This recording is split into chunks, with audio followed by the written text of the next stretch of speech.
Friends, GST की बात है और प्रेजेंटेशन आपके सामने है, लेकिन प्रेजेंटेशन के हिसाब से चलेंगे तो I have 112 slides, so it will be, and I just cut short the slides just to कि प्रोग्राम का जो टेम्परामेंट है वो किस तरह का होगा। या इट्स ऑन।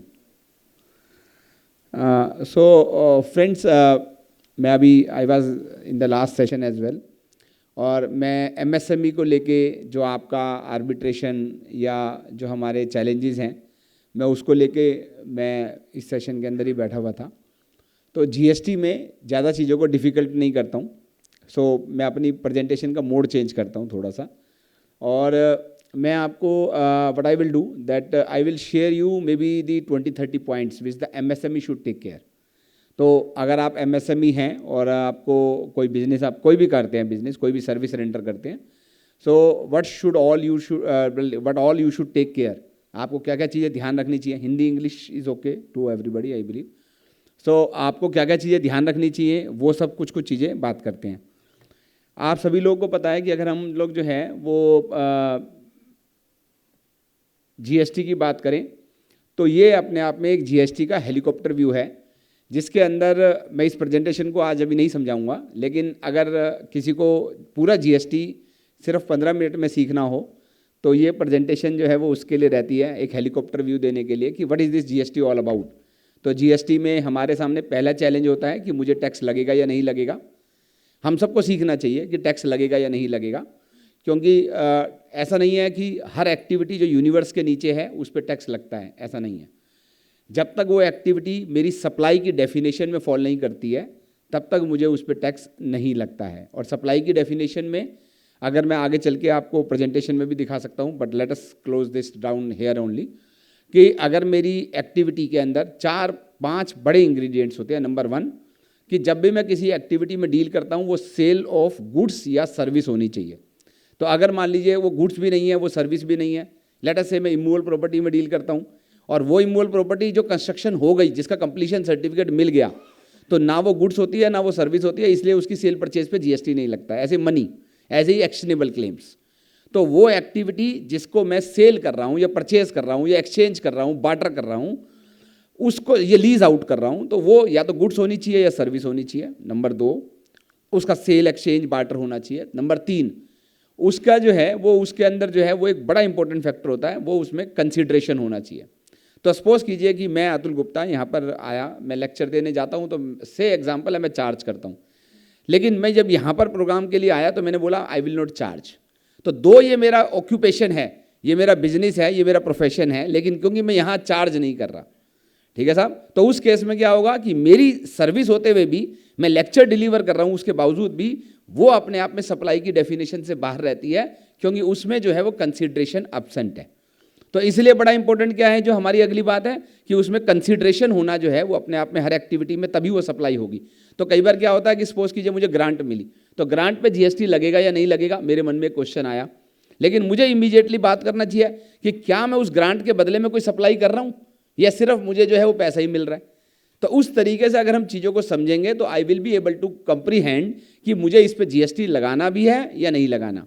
और फिर ये डायग्राम क्या कहता है, अगर लगाना है तो मेरा HSN कोड क्या है, मेरा क्लासिफिकेशन क्या है, मुझे किस रेट से टैक्स लगेगा, और अगर रजिस्ट्रेशन कराना है उसके बाद मेरे को कितनी वैल्यू के ऊपर टैक्स देना है, मुझे कब टैक्स देना है, मुझे क्रेडिट किस किस तरह के मिल सकते हैं, और मेरी जो दूसरी प्रोसेस है वो मुझे समझनी होती है। तो ये एक अपने आप में पूरा का पूरा डायग्राम है जो अपने आप में जीएसटी को एक तरह से कॉम्प्रीहेंड करता है। अभी हम लोग सर जो है वो अगर आगे चलें तो आप सभी लोगों को पता है कि जीएसटी के आने से पहले हमारे पास काफ़ी सारे अलग अलग तरह के लॉ थे, लेकिन इन सारे लॉ को सबस्यूम करके अब हमारे पास आज की तारीख में 2 ही तरह के लॉ हैं, या तो जीएसटी है या वो कस्टम ड्यूटी है। मैं बात उसकी नहीं कर रहा कि जो पेट्रोल पे वैट एक्साइज लग रहा है हम उसकी छोड़ देते हैं, पर नॉर्मली अगर बात करें 5 चीज़ों को छोड़ दिया जाए तो सभी चीज़ों के ऊपर या तो जीएसटी लगता है, और अगर आप इंपोर्ट करते हैं तो कस्टम ड्यूटी लगता है। तो सारे लॉ सबस्यूम कर गए। इसका बेनिफिट क्या हुआ कि बेनिफिट जो है वो बाकी सारे बेनिफिट तो हम लोग बात करते रहेंगे, मैं ये सब चीज़ें भी छोड़ रहा हूँ 2 मिनट के लिए, कि बाकी सारी बातें तो करते रहेंगे, लेकिन जो सबसे बड़ा बेनिफिट हुआ और वो है हमारा कास्केडिंग इफेक्ट का, मतलब मेरे को टैक्स पे टैक्स नहीं लगता है। तो जीएसटी में क्या फायदा होता है कि मेरे को टैक्स पे टैक्स नहीं लगता है, या मैं बोलूँ तो डबल टैक्सेशन नहीं लगता कि रेस्टोरेंट में खाना खाए तो वैट भी लग रहा है और सर्विस टैक्स भी लग रहा है। तो ये मुझे जो है वो सारे के सारे बेनिफिट जो है वो मुझे जीएसटी की वजह से मिले। प्लस क्रॉस क्रेडिट, मतलब मैं सर्विस टैक्स के लिए अगर मैं वैट खरीदता हूँ तो मान लीजिए मैंने पानी की बोतल खरीदी और मैं चार्टर्ड अकाउंटेंट हूँ और मैं सर्विस दे रहा हूँ, तो मुझे उस पानी की बोतल पे पहले क्रेडिट नहीं मिलता था, लेकिन आज उस पानी की बोतल पे भी जीएसटी लगता है और मेरी सर्विस पे भी जीएसटी लगता है। तो मुझे क्रॉस सेक्टोरल क्रेडिट जिसको हम बोलते हैं वो मुझे 1 मिनट के लिए अवेलेबल हो जाता है। तो ये सब कुछ बेनिफिट्स हैं जो जीएसटी की वजह से हम सब लोगों को समझ में आते हैं। अब जो पहली इंपॉर्टेंट चीज़ है जो सीखने की, मैंने आपको बताया, मैं आपको 10-15 चीज़ें जो आपके लिए इंपॉर्टेंट हैं, एमएसएमई के लिए इंपॉर्टेंट है, जो हमारे यहाँ पे ब्रदर्स सिस्टर्स बैठे हुए हैं, मैं उनके लिए बताना चाहूँगा कि वो 10-15 चीज़ें नोट कर सकते हैं कि हाँ ये चीज़ें मुझे अपने ऑफिस में जाके अपने अकाउंटेंट को, चार्टर्ड अकाउंटेंट को बतानी चाहिए कि हाँ भाई ये ज़रा ध्यान रखा करो इन सब चीज़ों का। नंबर 1 बात, एग्रीगेट टर्नओवर, मुझे रजिस्ट्रेशन कब लेना है। तो तय है कि अगर आपकी टर्नओवर जो है वो, अगर आप गुड्स में डील करते हैं तो आपको जो है वो आपकी थ्रेशोल्ड है, अगर आप सर्विसेज में डील करते हैं तो गुड्स, खाली गुड्स में डील करते हैं तो 40 लाख की थ्रेशोल्ड है, और अगर आप सर्विसेज में डील करते हैं तो 20 लाख, और दोनों में मिक्स करके भी करते हैं तो 20 लाख। लेकिन एक बात जो समझने की है, क्योंकि मेरे पास कई बार क्वेश्चन आता है इस तरह का कि सपोज कीजिए कि मैंने एक रजिस्ट्रेशन, मेरे 5 ऑफिस हैं या 2 ऑफिस है, मेरा दिल्ली में भी ऑफिस है, एक मुंबई में भी ऑफिस है, तो क्या दोनों को जोड़ के 10 लाख 20 लाख देखा जाएगा या 40 लाख, या दोनों के लिए अलग अलग है। तो अगर मैंने मुंबई में भी रजिस्ट्रेशन ले लिया, अभी मेरे पास एक क्वेश्चन आया एक मित्र का कि मैंने दिल्ली में जो है वो मैं कंपोजिशन स्कीम में हूं, तो क्या मैं 1 मिनट के लिए मुंबई में नॉर्मल स्कीम में रह सकता हूं? आंसर है नहीं। तो आपको जितना भी, चाहे वो रजिस्ट्रेशन की बात हो या कंपोजिशन स्कीम लेने की बात हो, आपको पैन इंडिया लेवल पे आपकी थ्रेशोल्ड टर्नओवर देखी जाती है और उसी के हिसाब से आपको रूल्स फॉलो करने होते हैं। तो इसलिए इंपॉर्टेंट बात ये नहीं है, इंपॉर्टेंट बात ये है कि आप लोग ये नहीं कि हम एक स्टेट में दूसरा रूल फॉलो कर रहे हैं और दूसरी स्टेट में दूसरा रूल फॉलो कर रहे हैं, that's not permissible in the law of the GST. आपको जो भी नियम है आपके लिए नेशनली वो एप्लीकेबल जो हैं वो होते हैं। सर हम लोग जो है अगली जो इंपॉर्टेंट बात है वो, अगर हम लोग जो है वो, जैसे मैंने सप्लाई की बात आपसे कर दी इसलिए मैं इसको छोड़ देता हूं। अब जो अगला क्वेश्चन है वो अगर हम लोग समझे तो क्या एडवांस के ऊपर जो है वो जीएसटी लगता है क्या? तो मेरे को एडवांस मिला, मैं एमएसएमई सेक्टर हूं, मुझे जो है वो 1 मिनट के लिए सपोज कीजिए कि ये मुझे 50,000 पीस सप्लाई करने हैं और इसके लिए मुझे एडवांस मिल गया, तो क्या इसके ऊपर मुझे जीएसटी पे करना है एडवांस मिलते ही? तो आंसर है नहीं। मुझे जो है वो, अगर मैं सर्विस सेक्टर में हूं तो मुझे एडवांस के ऊपर जीएसटी जमा होता है, चाहे मैंने अभी उसकी सर्विस 3 महीने बाद देनी हो, 6 महीने बाद देनी हो, 1 साल बाद देनी हो।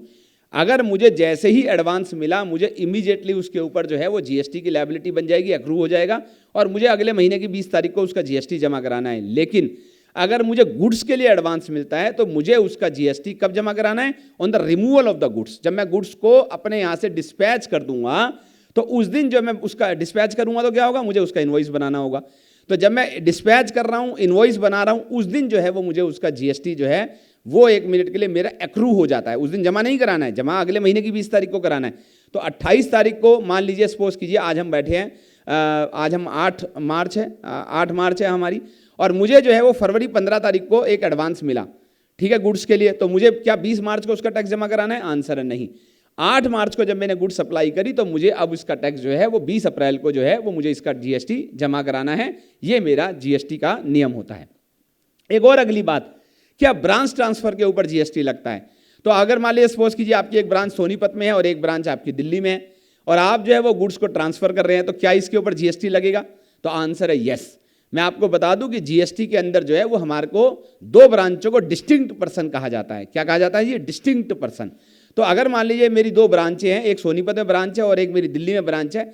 मैंने सोनीपत में ब्रांच से मैन्युफैक्चरिंग करी और मैं उसको दिल्ली ब्रांच में अगर मैं सामान को सप्लाई भिजवा रहा हूं ताकि वो फर्दर सेल होगा आगे चल के, तो उस केस में जब मैं ब्रांच को ट्रांसफर करूंगा तो भी जीएसटी की लायबिलिटी होती है।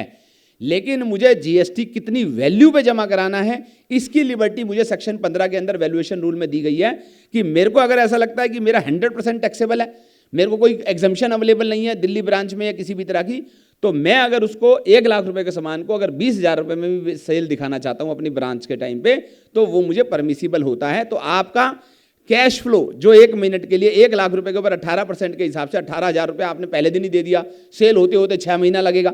तो अपने आप में जब ये बात सरकार के पास गई तो सरकार ने कहा बिल्कुल ठीक बात है, अगर ब्रांच को भेज रहे हो तो आप अगर उसकी वैल्यू 5,000 रुपए भी रखना चाहते हो ताकि आपका जो है वो कैश ब्लॉक ना हो, आपका वर्किंग कैपिटल ब्लॉक ना हो, तो आप कर सकते हैं, ऐसा आपको परमिसिबल है, सब्जेक्ट टू अ कंडीशन की आगे जब आप सेल कर रहे हो तो वो एग्जम्प्टेड एक्टिविटी नहीं होनी चाहिए। तो ब्रांच का और आपका बिजनेस जो है वो 100% टैक्सेबल बिजनेस है तो आप ऐसा कर सकते हैं। अगर उसमें एग्जम्प्टेड का कुछ मसाला डला हुआ है तो उस केस में आप ऐसा नहीं कर सकते।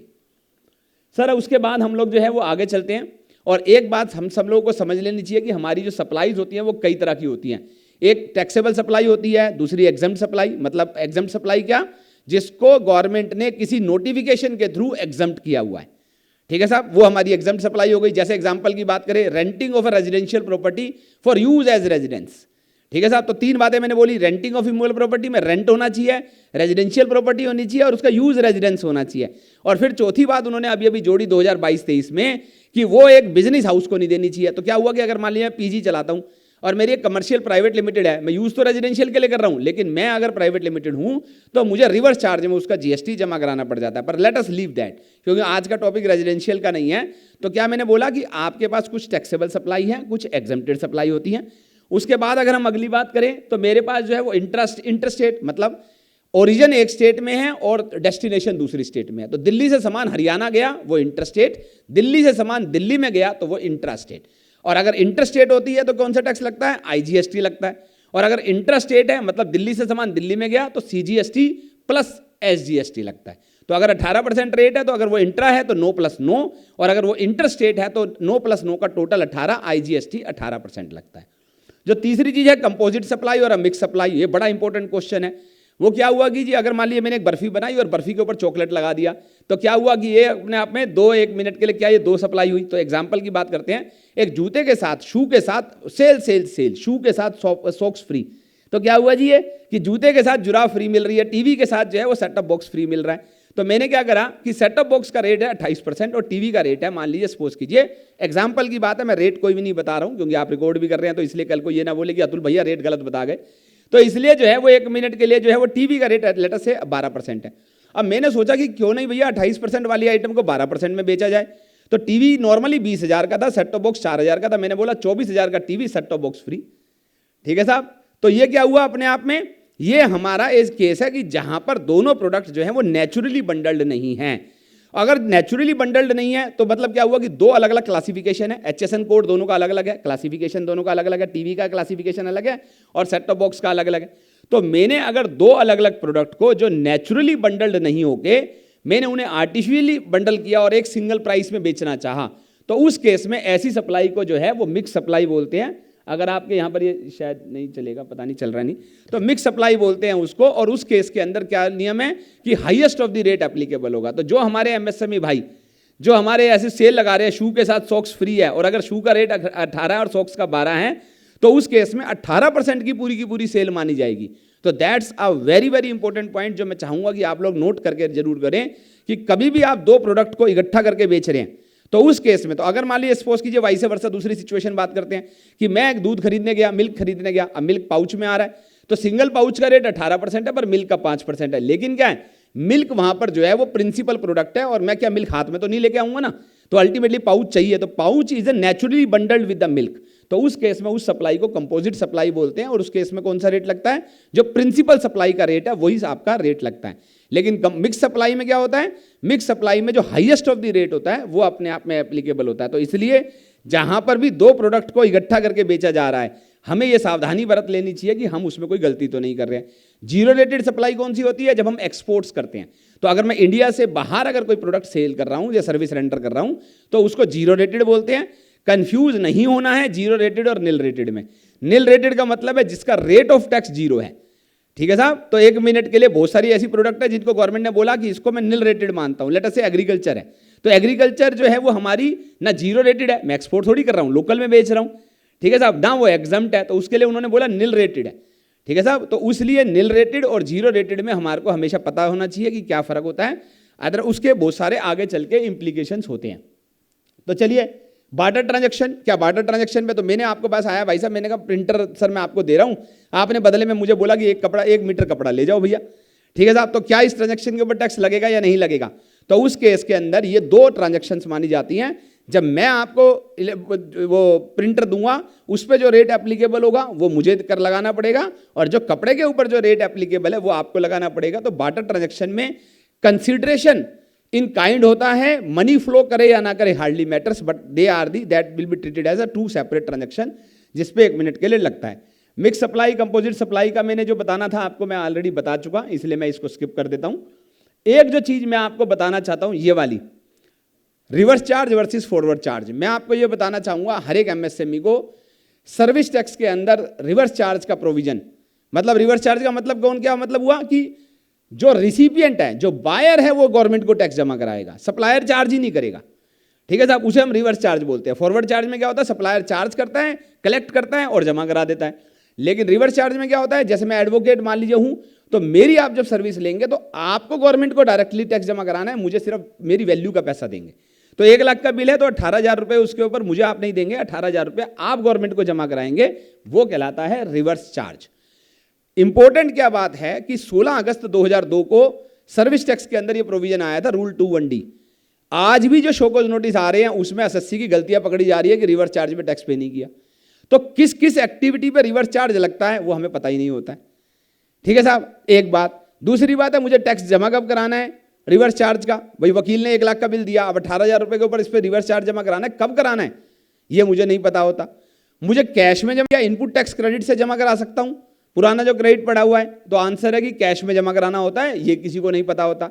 और फिर उसके बाद उस टैक्स का क्रेडिट कब लेना है, क्योंकि जो टैक्स जमा कराया वो तो मेरा परचेज टैक्स हो गया, और परचेज टैक्स जिसको हम आईटीसी बोलते हैं वो मुझे उसका क्रेडिट मिलना है, वो मुझे कब लेना है। तो ये सारी गलतियां जो है वो हमारे, मैं देखता हूं कि नॉर्मली जो है ससीस गलतियां करते हैं। तो ये अपने आप में एक बड़ा इंपॉर्टेंट पॉइंट है जो हम सब लोग को नोट करना चाहिए कि भैया गलती नहीं करनी है रिवर्स चार्ज में। तो अपने अकाउंटेंट को, जो भी चार्टर्ड अकाउंटेंट भैया कोई भी अपने आप का हैंडल करते हैं अकाउंट्स का, उनको पूछो क्या रिवर्स चार्ज में हम सारी कंप्लायंस पूरी कर रहे हैं या नहीं कर रहे हैं। ये एक अपने आप में इंपॉर्टेंट पॉइंट होता है। ये सारी बातें सर बहुत सारे मैंने वो हैं कि कौन कौन सी एक्टिविटी पर रिवर्स चार्ज होता है। एग्जाम्पल के लिए स्क्रीन पे है कि किस किस एक्टिविटी के ऊपर जो है वो रिवर्स चार्ज होता है, ये एक सैंपल के रूप में है। ऐसी बहुत सारी एक्टिविटीज हैं जिनके ऊपर जो है वो रिवर्स चार्ज एप्लीकेबल होता है, जैसे इंडिपेंडेंट डायरेक्टर, रिकवरी एजेंट। ठीक है साहब, ये मैंने कुछ बनाई। बिजनेस कॉरेस्पोंडेंट जो आपके काम की हो सकती है, सिक्योरिटी एजेंसीज, अगर आप रेंट ए कैब की सर्विस लेते हैं तो वो सब होता है। टैक्स कब जमा कराना होता है मैं ऑलरेडी कवर कर चुका आप लोगों को, और मैंने आपको बता दिया गुड्स के केस में, सर्विस के केस में टैक्स कब जमा कराना होता है, इसलिए हम लोग इसको छोड़ सकते हैं। अब जो है सर एक बार के लिए वैल्यूएशंस की बात करते हैं, और वैल्यूएशंस के अंदर मैं आपको बताना चाहूँगा एक बड़ी इंपॉर्टेंट बात कि साहब क्या होता है कि अगर मैं सपोज कीजिए कि मैं यहाँ पर नॉर्मली मैं सेमिनार में आता हूँ बोलने के लिए, और मैंने बोला मैं 10,000 रुपीज़ पर आवर लेता हूँ। ठीक है साहब, और मैं यहाँ पर एक प्रोग्राम में आया और मुझे संदीप जी ने बुलाया और मैंने कहा संदीप जी मैं 5,000 रुपीज़ चार्ज ले लूँगा आपसे, कोई बात नहीं है। तो क्या मेरी वैल्यू 5,000 मानी जाएगी, या मेरी वैल्यू को गवर्नमेंट बोलेगी नहीं भाई साहब आप तो नॉर्मली 10,000 लेते हो, आप 5,000 कैसे ले सकते हो, आपको तो 10,000 रुपये जीएसटी जमा कराना पड़ेगा ना, क्योंकि आप तो नॉर्मली 10,000 ही लेते हो। तो आपका गवर्नमेंट का सोचना सही है, कब के इसमें सही है, जब दो में से एक बात हो, एक मैं और संदीप जी रिलेटेड पर्सन हो। तो अगर मैं और ये रिलेटेड पर्सन हैं, दोनों के दोनों रिलेटिव पर्सन की डेफिनेशन में आते हैं, रिलेटेड पर्सन की डेफिनेशन भी मैंने यहाँ पे लगाई हुई है। अगर मैं और मेरा बायर दोनों के दोनों रिलेटेड पर्सन हैं, या फिर जो है वो मैं कुछ जो कंसीडरेशन आ रहा है वो कुछ काइंड में भी आ रहा है, ठीक है साहब, तो उस केस के अंदर जो है वो अगर ये दोनों में से कोई बात नहीं है तो जो मैंने लिया वही मेरी वैल्यू मानी जाती है। लेकिन अगर मैं रिलेटेड पर्सन के साथ डील करता हूं, लेट अस से एग्जांपल की बात है, ब्रांच के साथ डील करता हूं, branch is a related person, holding subsidiary is a related person, ठीक है साहब, तो एक फैमिली मेंबर जो है वो रिलेटेड पर्सन है। तो अगर मैं रिलेटेड पर्सन के साथ डील करता हूं तो मेरे वैल्यूएशन प्रोविजन मुझे कहते हैं कि आपकी वैल्यू की स्क्रूटनी की जाएगी।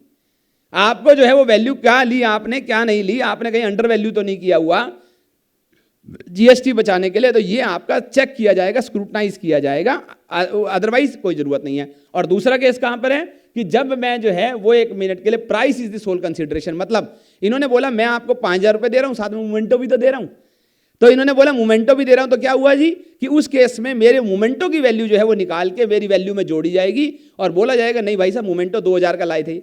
सिमिलर काइंड एंड क्वालिटी, तो उसके लिए भी मुझे दिया हुआ है, क्या दिया हुआ है उन्होंने मुझे, फार्मूला दिया हुआ है उन्होंने मेरे को। मैं सारी बातों को छोड़ देता हूं जल्दी जल्दी कि 1 मिनट के लिए उन्होंने मुझे फार्मूला दिया हुआ है, और उस फार्मूले में उन्होंने मुझे बोला कि आपको जो है वो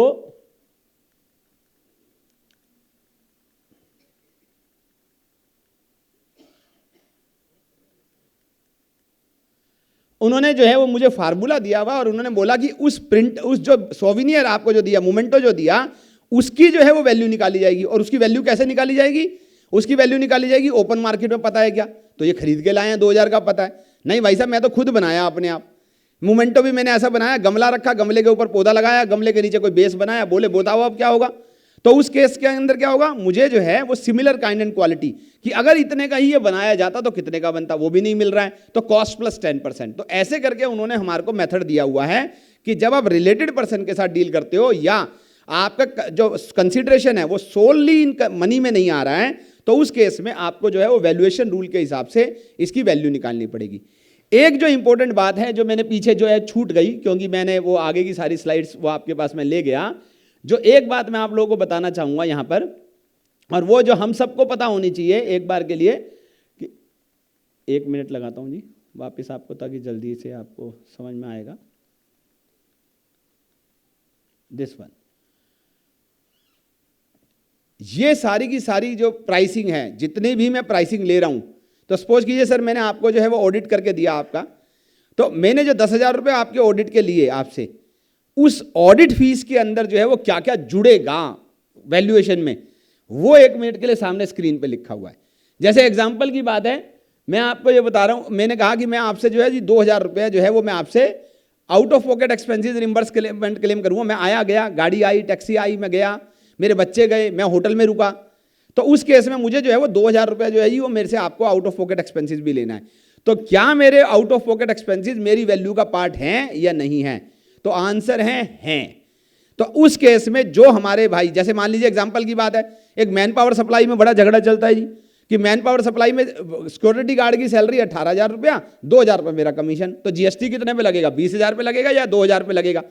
तो उस केस में उन्होंने बिल्कुल क्लियर बताया हुआ है कि उस केस में आपको 20,000 रुपये के ऊपर जीएसटी लगेगा, ना कि 2,000 रुपये के ऊपर जीएसटी लगेगा, क्योंकि जो वो व्यक्ति जो है वो जो आपका जो आपने सिक्योरिटी गार्ड दिया था वो आपके रोल पे है, ना कि वो उस कंपनी के रोल पे है। आपने फंक्शन आउटसोर्स किया है सिक्योरिटी का, ना कि आपने पर्सन आउटसोर्स किया उस तरीके से। तो हमें आउट ऑफ पॉकेट एक्सपेंसेस के ऊपर जो है वो जीएसटी लगता है। ये हम सब लोगों को बातें को पता होनी चाहिए, नोट कर लें कि आउट ऑफ पॉकेट, क्योंकि नॉर्मली मैंने देखा ऐसी गलती होती है, हमें लगता है नहीं भाई साहब आउट ऑफ पॉकेट एक्सपेंसेस तो ये तो मेरे खर्चा ही हुआ है ना, इस पर क्या मैं लूं, मेरे पास बिल भी है। भाई साहब क्या बात कर रहे हो आप, टैक्सी का बिल भी है 1,200 का, होटल का बिल भी है 1,800 का, चाय वाले का बिल भी है, ठीक है, किस बात के पैसे दोबारे टैक्स? आंसर है यस। जब तक मैं प्योर एजेंट की तरह बिहेव नहीं कर रहा होता, प्योर एजेंट क्या होता है अभी टाइम नहीं है बताने का, जब तक मैं प्योर एजेंट की तरह बिहेव नहीं कर रहा होता तब तक मेरे को आउट ऑफ पॉकेट एक्सपेंसेस के ऊपर जीएसटी लगता है। ये सब जो रिम्बर्समेंट वहां पे वो लिखा हुआ है मैंने, वो रिम्बर्समेंट जो है वो आउट ऑफ पॉकेट एक्सपेंसेस को पर्टेन करता है। चलिए सर, अब इसके बाद हम लोग जो है वो लास्ट एक उस पर चलते हैं, क्योंकि संदीप जी ने मुझे बोला कि हम लोगों को 5:40 पे सेशन खत्म करना है, तो मैं 5:40 तक ही बिल्कुल खत्म करूंगा।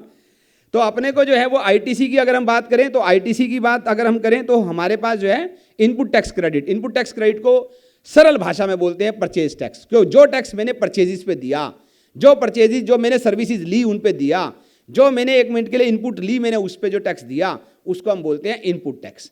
और ये अपने आप में जीएसटी का सबसे बड़ा वरदान है कि हमें जो भी टैक्स हम लोग परचेजिस पे, इनपुट पे, सर्विसेज पे देते हैं, जब मैं आउटपुट पे आगे से चार्ज करता हूं तो मुझे उन दोनों को सेट ऑफ करके नेट जमा कराना है। तो अगर मैंने 100 रुपए की सर्विस ली, 18 रुपया दिया, और मैंने उसकी वैल्यू एडिशन करके 120 रुपए पे 21 रुपए 60 पैसा, 21 रुपीज 60 पैसा मुझे आउटपुट पे देना है, तो मैं दोबारा 21 रुपए 60 पैसा नहीं देता हूं, मैं 18 रुपए माइनस करके 3 रुपए 60 पैसे गवर्नमेंट को देता हूं, क्योंकि गवर्नमेंट का इंटेंशन 21 रुपीज 60 पैसा कलेक्ट करने का है, बार बार हर स्टेज पे टैक्स कलेक्ट करने का होते हुए भी केवल वैल्यू एडिड पोर्शन पे टैक्स कलेक्ट किया जाता है। तो अल्टीमेटली क्या है सर कि इनपुट टैक्स क्रेडिट की अगर हम बात करते हैं तो इनपुट टैक्स क्रेडिट के अंदर जो है वो 10 बातें होती हैं जो हम सब लोगों को समझनी चाहिए, क्योंकि वरना क्या आज की तारीख में सबसे बड़ा झगड़ा क्या है जीएसटी में? सबसे बड़ा झगड़ा है कि आईटीसी का क्रेडिट का क्या होगा, कैसे होगा, बड़ा झगड़ा रोज की रोज न्यूज भी जो है वो कवर की जाती है। तो यही होती है कि भैया 1 मिनट के लिए आईटीसी में ये हो गया। पहली बात, आपको आईटीसी का पहला नियम, पहला सिद्धांत, आईटीसी का क्रेडिट आपको तभी मिलेगा जब वो आपका बिजनेस एक्सपेंडिचर है। आपने लोन लिया अपने बच्चे की एजुकेशन के लिए, प्रोसेसिंग फीस के ऊपर जीएसटी पे किया, चाहे वो कंपनी में खर्चा डला या नहीं डला मुझे नहीं पता, लेकिन जीएसटी का क्रेडिट नहीं मिलेगा अगर वो आपका खर्चा बिजनेस को पर्टेन नहीं करता है।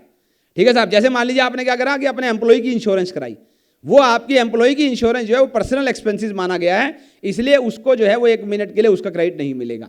तो जो खर्चा आपके बिजनेस को पर्टेन करता है आपको केवल उसी का क्रेडिट मिलेगा। जो दूसरी बात है, आपको क्रेडिट कब मिलेगा? जो दूसरी बात है कि आपके पास इनमें से कोई एक डॉक्यूमेंट होना चाहिए। अगर आपके पास कोई डॉक्यूमेंट ही नहीं है, आपके पास कोई इनवॉइस नहीं है, ओरिजिनल इनवॉइस नहीं है, या डेबिट नोट नहीं है, या आपके पास जो है वो इंपोर्ट कर रहे हैं तो शिपिंग बिल नहीं है, बिल ऑफ एंट्री नहीं है, तो उस केस में आपको जो है क्रेडिट नहीं मिलेगा। और इंपॉर्टेंट बात यह नहीं है कि ये डॉक्यूमेंट आपके पास है। मेरी आप लोगों से 1 मिनट के लिए एक विनती है, इस बात को जरूर नोट कर लें कि ये डॉक्यूमेंट होना ही जरूरी नहीं है। इस डॉक्यूमेंट के अंदर जो जो मैंने यहां पर टिक करे हुए हैं, ये इनवॉइस के ऊपर ये फीचर्स भी होने चाहिए। अगर इनवॉइस पे सीरियल नंबर ही नहीं है तो वो इनवॉइस होते हुए भी इनवैलिड इनवॉइस है, उस पर डेट नहीं है, उस पर सामने वाले का जीएसटी नंबर नहीं है जिसने आपको बिल रेज किया, तो वो होते हुए भी आपकी इनवैलिड इनवॉइस है। तो इसलिए मेरे को नंबर 2 बात क्या है, मेरे पास इनवॉइस भी होनी चाहिए और मेरे पास जो है वो वैलिड इनवॉइस भी जो है वो अपने आप में होनी चाहिए। और अगर वो 1 मिनट के लिए ई इनवॉइस के लिए एलिजिबल है, तो आपकी टर्नओवर कितनी है भाई साहब? 7 करोड़। आप पे ई इनवॉइस कंपलसरी है, आपने जो मुझे बिल भेजा वो इनवॉइस नहीं है, तो मुझे क्रेडिट नहीं मिलेगा। ठीक है साहब? तो इसलिए आपने क्या सही किया है, अगर मुझे आपने इनवॉइस ही गलत दे दी तो मुझे उसका क्रेडिट नहीं मिलेगा।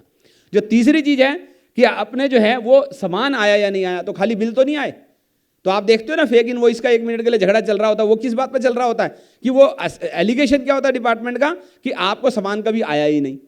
तो सामान आएगा कैसे पता चलेगा? बिल्टी हो, आपके पास टोल प्लाजा की पर्ची हो, इनवर्ट रजिस्टर हो, स्टॉक रजिस्टर में एंट्री हुई हो, आपने बैंक से पेमेंट करी हो, वो सब तभी पता चलेगा ना। तो वो कहता है कि लॉ क्या कहता है कि आपके पास सामान आया या नहीं आया। बिल टू शिप टू में सामान कभी नहीं आता है, वो उसकी एक्सेप्शन दी गई है। लेकिन अगर मान लिया लॉट्स में आना है, सपोज कीजिए कि भाई साहब ने 1 मिनट के लिए 40,000 प्लाईबोर्ड का ऑर्डर दिया सितंबर में 10,000 आई, अक्टूबर में 10,000 आई, नवंबर में 20,000 आई। क्रेडिट कब मिलेगा? नवंबर में, जब लास्ट लॉट आ जाता है। तो इसलिए जब तक मुझे सामान नहीं आ जाता तब तक मुझे उसका क्रेडिट नहीं मिलता। 3 नंबर बात। 4 नंबर बात कि सप्लायर ने टैक्स पे किया या नहीं किया। तो अगर मान लीजिए आपने मुझे सामान सप्लाई किया और आपने अगर टैक्स पे नहीं किया तो मुझे क्रेडिट नहीं मिलेगा। इंपॉर्टेंट बात है। तो मुझे क्या करना है, अपने सप्लायर पे वॉच रखनी है कि भैया वो टैक्स जमा करा रहा है या नहीं करा रहा है। अगर उसने जमा नहीं कराया तो मेरे को जो है वो नियम के तहत मुझे जो है अपना क्रेडिट जो लिया था वो रिवर्स करना पड़ता है। 5वीं बात कि मैंने अपनी रिटर्न जो है वो जीएसटीआर की फाइल करी या नहीं करी। जो 3B में फाइल करता हूं मंथली, अगर मैंने वो रिटर्न फाइल नहीं करी है तो मुझे उसका क्रेडिट नहीं मिलता है। जो 6ठी बात है, बड़ी इंपॉर्टेंट बात है कि मैंने 180 दिन के अंदर पेमेंट किया या नहीं किया। मुझे जो है वो सप्लायर को अपने, अगर मैंने उस सप्लायर को 1,18,000 का बिल है और 1,18,000 मैंने 180 दिन में पेमेंट नहीं करे, तो कौन सी डेट से? डेट ऑफ इनवॉइस से। चाहे वो इनवॉइस मुझे 3 महीने बाद मिली हो, पर मुझे डेट ऑफ इनवॉइस से 180 दिन देखने हैं। अगर मैंने उसकी पेमेंट नहीं करी तो मुझे उसका क्रेडिट नहीं मिलेगा। जो 7वीं बात है अपने आप में इसमें, वो ये है कि मेरे को जो है वो ब्लॉक क्रेडिट, मुझे जो है वो बताया गया, उन्होंने बताया मुझे कि आपने के पास अगर कोई ऐसा क्रेडिट है जो आपने जो है वो ऐसी एक्टिविटी के लिए लिया, जैसे मोटर व्हीकल का क्रेडिट लिया, रेंट कैब का किया, फूड एंड बेवरेजेस का क्रेडिट है, ये क्रेडिट ब्लॉक्स हैं, तो आपको इसका क्रेडिट मिलता ही नहीं है। तो हम लोग देखते हैं नॉर्मली क्या होता है कि एसएससी क्या करता है, सबका क्रेडिट लिए जाओ। बाद में क्या होता है, डिपार्टमेंट आएगा बोलेगा अरे फूड एंड बेवरेजेस का पिज्जा खाया, क्रेडिट ले लिया, तो वो रिवर्स करना पड़ता है विद इंटरेस्ट पेनल्टी के साथ। तो इसलिए हमारे को पता होना चाहिए कि मेरे पास सेक्शन 17(5) में करीबन 15 आइटम दी गई है जिनका ब्लॉक क्रेडिट है, मतलब जिनका क्रेडिट मिलता ही नहीं है। सारी कंडीशन पूरी करते हो तब भी नहीं मिलता है, आपको क्रेडिट मिलता ही नहीं है, वो क्रेडिट हमें लेना नहीं चाहिए।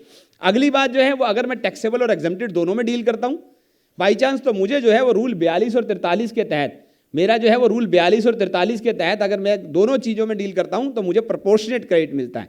तो वो बड़ा अपने आप में ध्यान रखने वाली बात है कि अगर मैंने जो है वो मैं टैक्सेबल और एग्जेम्प्टेड दोनों में डील करता हूं तो मुझे प्रोपोर्शनेट क्रेडिट मिलेगा, मुझे फुल क्रेडिट जो है वो अवेलेबल नहीं होगा।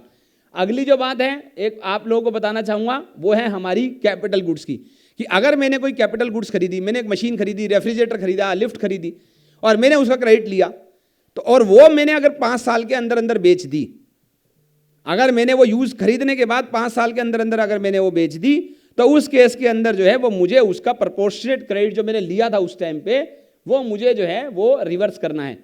तो वो मुझे जो है वो अपने आप में मुझे रिवर्स करना है वो क्रेडिट जो है, तो वो अपने आप में हम सबको पता होना चाहिए, जैसे ये वाला प्रोविजन में लिखा हुआ है कि वो मुझे उसका प्रोपोर्शनेट क्रेडिट रिवर्स करना होता है। तो जब भी आप एसेट खरीदें उसमें आप फिक्स एसेट रजिस्टर में जैसे डेट ऑफ परचेज है और डेट ऑफ सेल अगर वो 5 साल के अंदर अंदर हो रही है तो उस पर अलग से एप्लीकेबल होते हैं प्रोविजन, वो हम सब लोगों को पता होने चाहिए। अगर वो मैंने फॉलो नहीं किया तो मुझे उस केस के अंदर जो है वो क्रेडिट जो है वो अपने आप में इंटरेस्ट पेनल्टी के साथ बाद में मुझे वापस करना पड़ सकता है। सर एक और लास्ट चीज जो है वो ये कि अगर मैं पहली बार रजिस्ट्रेशन ले रहा हूं तो मेरे ओपनिंग स्टॉक का क्या होगा, ओपनिंग क्रेडिट का क्या होगा, तो क्या मुझे मिलेगा? आंसर है मिलेगा, लेकिन मुझे उसके लिए नियम फॉलो करने हैं, कुछ प्रोसीजर फॉलो करने हैं, वो मुझे हमारे को पता होना चाहिए। मैं पहले कंपोजिशन स्कीम में हूं, मैं नॉर्मल स्कीम में आना चाहता हूं, तो क्या मुझे पुराना क्रेडिट मिलेगा? आंसर है मिलेगा। अगर मैं एक बार के लिए पहले एग्जम्प्टेड में डील करता था, अब मैं टैक्सेबल में डील करने लगा हूं, तो क्या मुझे पुराना क्रेडिट मिलेगा? आंसर है मुझे पुराना क्रेडिट मिलेगा। ऐसे वाइस वर्सा, पहले नॉर्मल स्कीम में था, अब कंपोजिशन स्कीम में जा रहा हूं, तो जितना भी क्रेडिट पड़ा है वो रिवर्स करना है। अगर मैं पहले टैक्सेबल में डील करता था, अब एग्जम्प्टेड में डील करता हूं, तो जितना भी क्रेडिट पड़ा है वो मुझे रिवर्स करना है। तो ये सारी बातें भी हमारे को पता होनी चाहिए। It's exactly 5:40। Sandeep ji, thank you very much for giving this opportunity. अगर आपके कोई क्वेश्चन है मैं ले सकता हूं अगले 5 minute, otherwise sign off. Zero rated supply का मतलब होता है एक्सपोर्ट, मतलब उसका प्लेस ऑफ सप्लाई बाहर है। जैसे एग्जांपल है, मैं कंसल्टेंसी देता हूं फ्रांस में, तो वो अपने आप में जीरो रेटेड कब होगी? नंबर 1 कि मेरा जो है वो उसका प्लेस ऑफ सप्लाई बाहर हो गया, ठीक है साहब। तो मतलब प्लेस ऑफ सप्लाई का मतलब प्लेस ऑफ डेस्टिनेशन से समझिए। तो अगर उसका डेस्टिनेशन फ्रांस है, नंबर 1 बात। नंबर दूसरी बात, मुझे कन्वर्टेबल फॉरेन एक्सचेंज में पैसा आ रहा है। नंबर 3, मुझे BRC मिल रहा है, बैंक रिकन्सिलेशन, FRC मेरे को मिल रहा है, ठीक है ना, फॉरेन रेमिटेंस सर्टिफिकेट मुझे मिल रहा है। सो ये 3 बातें। नंबर 4, मैंने LUT होना चाहिए मेरे पास, लेटर ऑफ अंडरटेकिंग जो है मैंने या तो वो इशू किया हो या मैंने IGST पे करके किया और फिर मुझे उसका रिफंड मिलता है। तो अपने आप में LUT मैंने फाइल किया हुआ है, तो वो बातें मुझे मेरी एक्टिविटी को जीरो रेटेड बना देती हैं।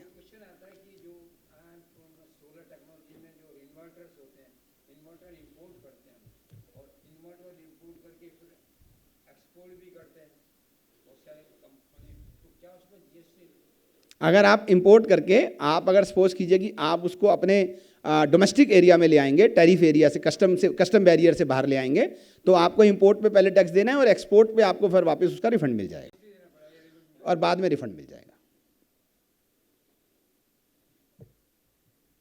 हाँ साहब, आपको भी कह रहा हूँ।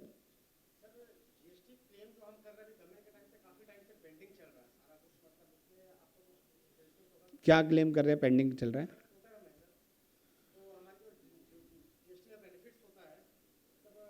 देखिए सर, आपको एक ही केस में आपका रिफंड रुकता है जब आपका DG आर्म के अंदर रेड फ्लैग लगा हो, रिस्की एक्सपोर्टर्स। तो अगर आपके L1, L2, L3 के लेवल पे कोई ऐसा व्यक्ति है जो आपको फेक इनवॉइस इशू कर रहा है, तो उस केस में एक इंटेलिजेंस सिस्टम के तहत DG आर्म जो है वो उस पर रेड फ्लैग कर देता है। तो जब तक वो रेड फ्लैग नहीं हटेगा तब तक आपको रिफंड नहीं मिलेगा। आप चेक कर लीजिए, अगर रेड फ्लैग है तो